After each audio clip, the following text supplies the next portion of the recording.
சங்கீதம் 143 அதிகாரம் 1 முதல் 12 வரை. கர்த்தாவே, என் ஜெபத்தை கேளும், என் விண்ணப்பங்களுக்கு செவிகொடும்.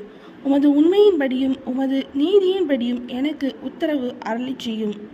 ஜீவனுள்ள ஒருவனும் உமக்கு முன்பாக நீதிமான் அல்லாததினாலே அடியனை நியாயந்தீர்க்க பிரவேசியாதேயும். சத்துரு என் ஆத்மாவை தொடர்ந்து என் பிராணனை தரையோடே நசுக்கி வெகு காலத்துக்கு முன் மரித்தவர்கள் போல் என்னை இருளில் இருக்க பண்ணுகிறான்.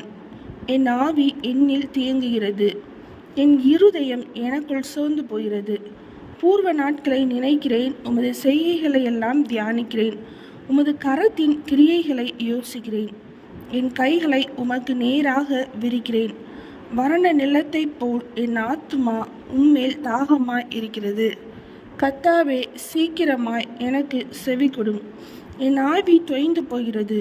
நான் குழியில் இறங்குகிறவர்களுக்கு ஒப்பாகாதபடிக்கு உமது முகத்தை எனக்கு மறையாதேயும். அதிகாலையில் உமது கிருபையை கேட்க பண்ணும். உம்மை நம்பியிருக்கிறேன். நான் நடக்க வேண்டிய வழியை எனக்கு காண்பியும். உம்மிடத்தில் என் ஆத்துமாவை உயர்த்துகிறேன். கர்த்தாவே, என் சத்துருக்களுக்கு என்னை தப்புவியும். உம்மை புகலிடமாக கொள்கிறேன். உமது பிரியமானதை செய்ய எனக்கு போதித்தருளும். நீரே என் தேவன். உம்முடைய நல்ல ஆவி என்னை செம்மையான வழியிலே நடத்துவாராக. கர்த்தாவே, உம்முடைய நாமத்தின் நிமித்தம் என்னை உயிர்ப்பியும். உம்முடைய நீதியின்படி என் ஆத்துமாவை இடுக்கத்திற்கு நீங்களாக்கிவிடும். உம்முடைய கிருபையின்படி என் சத்துருக்களை அழித்து என் ஆத்துமாவை ஒடுக்குகிற யாவரையும் சங்காரம் பண்ணும். நான் உமது அடியேன்.